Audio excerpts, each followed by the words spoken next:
نہیں، بعض مسائل ایسے ہوتے ہیں سائل کی حیثیت سے مسئلے کی نوعیت بدلتی، تمہیں بتانا پڑے گا تم کون ہو۔ اس نے کہا بشر حافی کی ہمشیرہ ہوں۔ کہا تمہارے لیے جائز نہیں ہے۔ میں اور آپ دیکھیں کہ ہمارا رزق کہاں سے آتا ہے، ذرائع رزق کیا ہیں۔ حرام رزق تو نہیں کماتے، مشکوک رزق تو نہیں ہے، جھوٹ بول کے جھوٹی قسمیں کھا کر کے سودا تو نہیں بیچتے، حلال حرام کی تمیز کیے بغیر مال جمع کرنے کے چکر میں تو نہیں لگے ہوئے۔ صاحب اگر رزق پاک نہیں ہے تو کہیں سے بھی کوئی روشنی آپ کے اندر داخل نہیں ہوگی۔ تو فرمایا تیسری چیز اکل الحلال، حلال رزق کھانا ہے۔ چوتھی چیز کف الاذی، لوگوں سے اذیتوں کو روکنا، تمہارے عمل سے، تمہارے رویے سے، تمہارے طرز زندگی سے، تمہارے انداز معاشرت سے کسی کو تکلیف نہ پہنچے۔ صوفی لوگوں کو راحت پہنچاتا ہے، خود مصیبت میں تکلیف میں مبتلا ہو کر دوسروں کو آرام پہنچاتا ہے۔ لیکن اگر اس کا اپنا وجود لوگوں کے ضرر کا سبب ہو، لوگوں کو تکلیف میں مبتلا کر دے، تو پھر یہ صوفی نہیں ہوتا، کچھ اور ہوتا ہے۔ کف الاذی، لوگوں کو اذیتوں سے بچانے کی کوشش کرے اور اپنے عمل، طرز زندگی، اپنے رویے سے کسی کو تکلیف نہ پہنچائے۔ وہ بچتا رہتا ہے، کسی کا دل نہ دکھ جائے، کسی کو تکلیف نہ پہنچے، کسی کو ضرر نہ پہنچے، میری وجہ سے کوئی اذیت میں مبتلا نہ ہو، تو وہ اس بات کا بہت زیادہ التزام رکھتا ہے۔ پانچویں چیز اجتناب المعاصی، کہ وہ گناہوں سے اجتناب کرتا ہے۔ گناہوں کی زندگی باطن کو اجاڑ دیتی ہے۔ ہم بحیثیت انسان گناہوں سے پاک نہیں رہ سکتے۔ یہ انبیاء کی شان ہے کہ وہ معصوم عن الخطا ہے، لیکن ہم سے خطاؤں کا صدور ہو سکتا ہے۔ لیکن ہم کوشش کریں کہ اپنے آپ کو گناہوں سے بچائیں، اور تصوف میں صوفی اپنے دامن کو گناہ کی آلودگی سے بچاتا ہے، اور اگر اس سے کبھی کوئی گناہ سرزد ہو جائے تو پھر توبہ میں دیر نہیں کرتا۔ اللہ تعالیٰ نے قرآن مجید میں فرمایا کہ اگر تم بڑے گناہوں سے بچو، تمہارے چھوٹے گناہ یوں ہی معاف کر دیں گے۔ تو بڑے گناہوں سے بچنا چاہیے۔ اجتناب ان تجتنبوا کبائر الاسم ما تنہون، یعنی بڑے گناہ جن سے منع کیا گیا ہے ان سے اپنے آپ کو بچایا جائے۔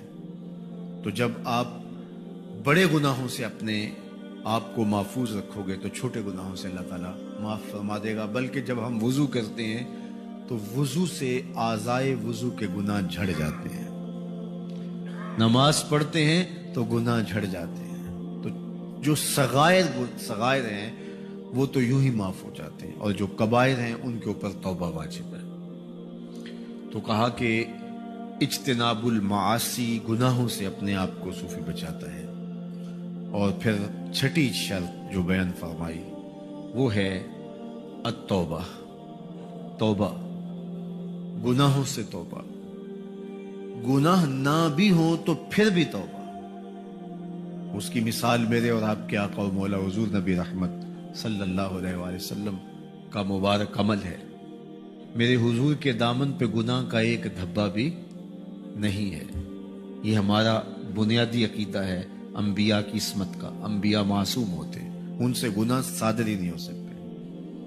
حضور کے دامن پر گناہ کا ایک دھبا بھی نہیں، لیکن اس کے باوجود فرمایا کہ میں ایک دن میں اپنے رب سے 100 بار توبہ کرتا ہوں۔ کتنی بار؟ 100 بار ایک دن میں توبہ کرتا ہوں۔ ہم تو شب رات پہ بس کرتے ہیں، ہم تو لیلۃ القدر پہ کرتے ہیں، اور وہ بھی توبہ کی، اور اگلے دن کے معمولات وہی تھے جو اس سے پچھلے دن کے تھے۔ تو وہ ہماری ایک رسمی توبہ بن گئی۔ वो क्या किसी ने कहा था कि तौबा की, फिर तौबा की, फिर तौबा करके तोड़ दी, मेरी इस तौबा पे तौबा, तौबा तौबा कर उठी। तो तौबा क्या है? अज़्म जज़्म का नाम, अज़्म मुसम्मम का नाम, गुनाहों का तर्क कर देना, लकीर खींच देना, अब ये गुनाह नहीं करूंगा, मालिक माजी माफ कर दे। फिर अल्लाह ना सिर्फ माफ करता है बल्कि पिछले गुनाहों को बदल के नेकियों में तब्दील कर दे। वो जितना बड़ा गुनाहगार है तौबा से उतना बड़ा नेकोकार बन जाता है। ये बिशर हाफी की कहानी सुनिए। शराब के नशे में धुत रहते थे, गुजरते गुजरते अल्लाह अकबर, एक दिन अल्लाह के नाम कागज के ऊपर लिखा हुआ अल्लाह का मुबारक नाम देखा, उस कागज के टुकड़े को उठाया, चूमा, आंखों से आंसू जारी हो गए, खुशबू लगाई और ऊंची जगह पे रख दिया। अल्लाह अकबर। वक्त के वली को आवाज आई, जाओ बिशर हाफी को हमारा पैगाम दे दो, हमने तुम्हें माफ कर दिया। अल्लाह अकबर। तो फरमाया कि जो छठा असल है उसूल सबा में से वो तौबा है। सच्ची तौबा अंदर को साफ करती है। ये बात ज़हन में रखें कि अगर किसी शख्स के दामन पे गुनाह ना हो, नबियों के तो होते नहीं, और एक आम आदमी तौबा करने के बाद धुल गया, अब बिल्कुल वो या हज के बाद ऐसे होता है जैसे अभी माँ के पेट से जन्म लिया हो, तो फिर भी तौबा करे तो तौबा दर्जे बुलंद करती है। तो मेरे और आपके आका मौला एक दिन में 100 मरतबा अल्लाह से तौबा करते थे। वो 100 मरतबा तौबा करते थे जिनके दामन पे गुनाह का एक धब्बा भी, और जिनका मन लुथड़ा हुआ है, जिनकी आंखें लुथड़ी हुई, जिनके कान भरे हुए हैं गुनाहों से, जिनके हाथ भरे हुए हैं गुनाहों से, जिनका पूरा बदन पाप से भरा हुआ है, जिनका दिल दिमाग सोचे गुनाहों में आलूदा है, तो क्या वो तौबा नहीं करेंगे? अल्लाह हम तौबा करते हैं, तेरी बारगाह में लाख बार तौबा करते हैं, अपने गुनाहों से तौबा करते हैं। ये छठा रुकन है तसव्वुफ का, ये छठा उसूल है तसव्वुफ का कि अल्लाह के हुजूर गुनाहों से तौबा की जाए। और 7वीं चीज जो हजरत साहल ने बयान फरमाई, वो फरमाया व अदाउल हुकूक, हुकूक की अदायगी। माँ बाप के हुकूक, बहन भाइयों के हुकूक, बीवी के हुकूक, बच्चों के हुकूक, दोस्तों के हुकूक, रिश्तेदारों के हुकूक, हमसायों के हुकूक, शागिर्दों के हुकूक, असातिज़ा के हुकूक। हुकूक से भरी हुई जिंदगी है। बंदा सवेर से लेकर शाम तक उन्हीं को अदा करता रहता है। सूफी जिंदगी गुरेज नहीं होता कि इन हुकूक की अदायगी का बोझ ना उठा सका और भाग करके जंगल में चला गया। नहीं, ऐसा नहीं होता, बल्कि वो मुकाबला करता है। यार, जो दुनिया के ज़ाहरी नज्म का मुकाबला नहीं कर सका, उसने किसी को क्या बचाना है। कुछ अरसे के लिए बातन की सफाई के लिए तबत्तुल, ये तो सूफिया करते हैं, ये तो मेरे हुजूर की सुन्नत है। हुजूर गारे हिरा पे जाके तन्हाई इख्तियार करते, और अल्लाह ने अपने महबूब से कहा व तबत्तल इलैहि तबतीला। ऐसा वक्त होना चाहिए जिंदगी में जब सबसे कट के उसी के हो जाएं। कोई उस वक्त जो है वो तुम्हारे साथ आस पास ना हो। हर वक्त जो है वो लोगों के हुजूम में रहना, और हर वक्त आप काम काज में लगे हैं, तो कभी एक वक्त अपने 24 घंटों में जरूर निकालें। साल के बाद इतकाफ के दिन निकालें, कभी वैसे निकल जाएं और तबत्तुल इख्तियार करें। लेकिन अमूमी तौर पे अपने हुकूक से सूफी दस्तबरदार नहीं होता।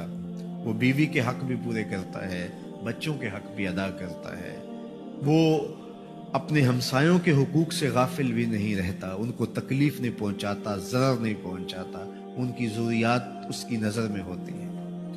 वो अपने दोस्तों के हुकूक को भी अदा करता है, सवेर से शाम तक वो हुकूक की अदायगी में लगा रहता है। वो जिंदगी गुरेज नहीं होता, वो जिंदगी के हंगामों में पूरी तरह से शरीक होता है, लेकिन पूरी तरह शरीक होने के बावजूद भी अलग रहता है।